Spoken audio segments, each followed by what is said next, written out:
Bonsoir. Dobry wieczór. Good evening. Good evening. And welcome back to Monoglossia. That's night edition. Night edition because at night we wear glasses. Yeah. And a beard. I don't. Anyway. I don't. So, moving on. We hope you had great holidays.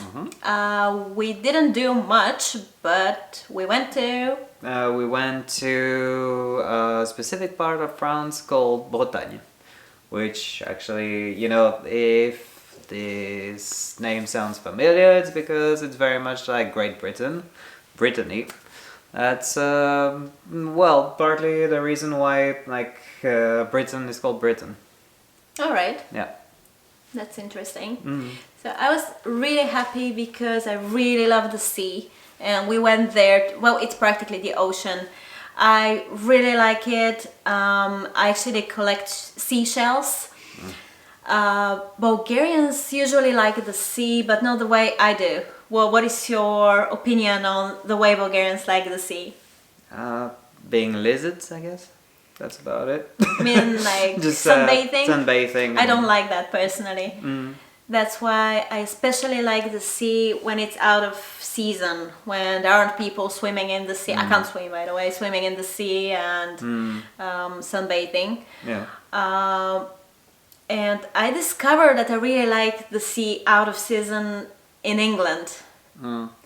Because there I was so impressed how it was like, and it was summer I think, but the weather was not good, so it was so wild, like big waves. Not many people, but still some people were walking there, jogging. I thought it was really impressive. That's why I really love that. And it really resembled what I had seen in England. The cliffs are impressive in England. Like I stayed in Brighton for a while, and there is kind of a local site called Seven Sisters. Really impressive, like huge cliffs. So yeah. And what did I want to say about that? Sorry, I cut you short. That's all right. Yeah, we're showing you a couple of pictures, I'm guessing. What really impressed me was seeing the tide, because in the sea, in Bulgaria we have the Black Sea, but this is the ocean, and the tides are just so obvious. In the morning you go to the beach and there is just like this big area just covered in sand, and the water is just so far away. You can look a lot ahead without actually, approaching the water that closely. I thought it was super surreal. I really love that. Then I read a bit about how tides work. I wasn't that much aware of that.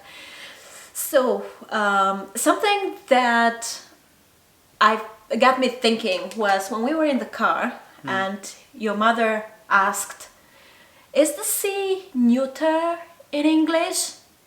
And I thought, okay, there is no gender in nouns in English, but I guess it's difficult to render this to a speaker of a language where nouns have gender.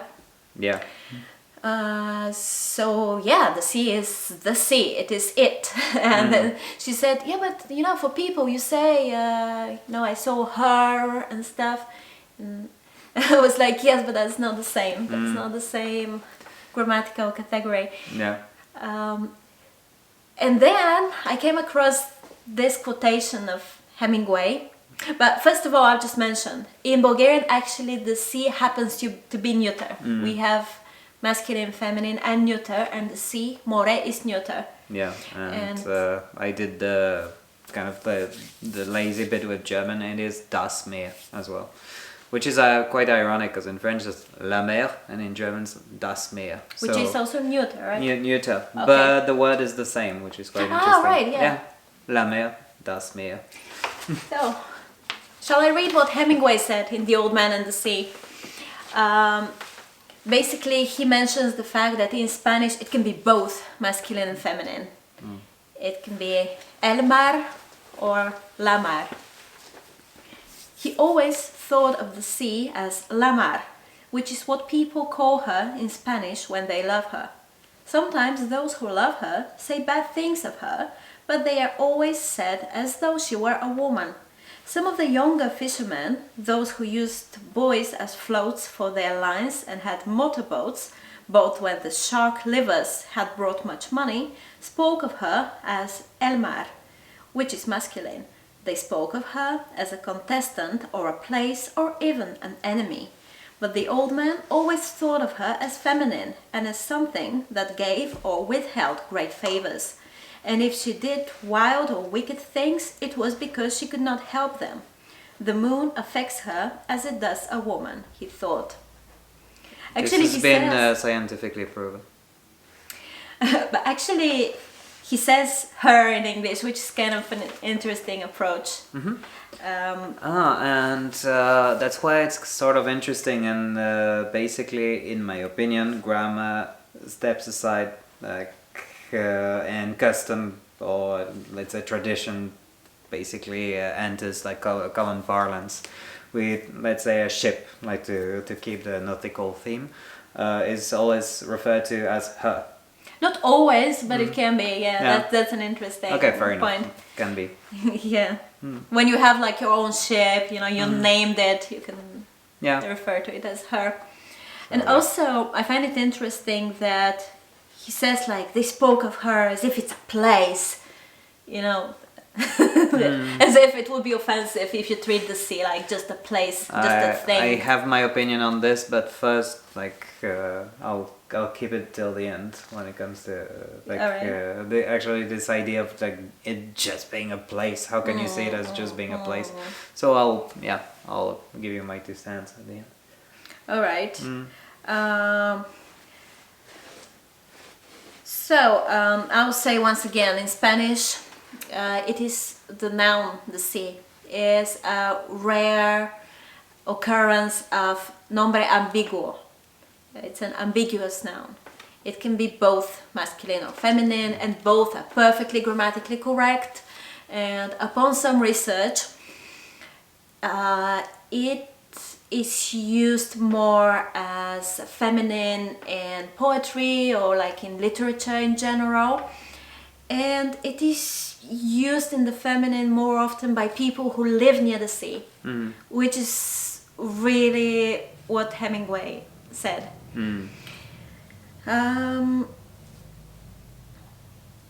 Right, and then in French also, it's feminine. Yeah, la mer. And also I can't help but notice what else, not the same spelling but the same sound. La mer is mother. Yeah, it's obviously not written the same way, but yeah, I suppose like.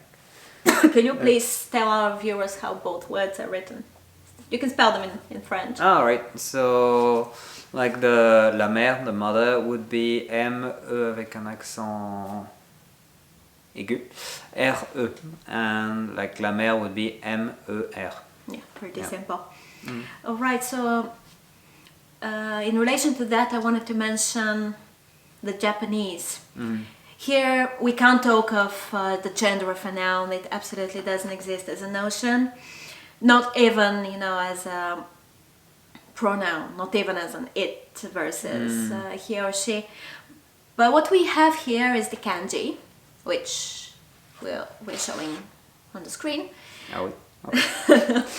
And what the kanji has is its pronunciation. Here when it's just by itself, it's pronounced umi, the sea or the ocean, and it has a radical. This is the radical for water, and many kanjis whose meaning is related to the meaning of water have this same strokes as part of it. This is how the radical is represented as part of other kanji. And also there are other parts of the kanji which I don't think are called radicals, but just parts that can occur in other kanji, or that can be kanji by themselves.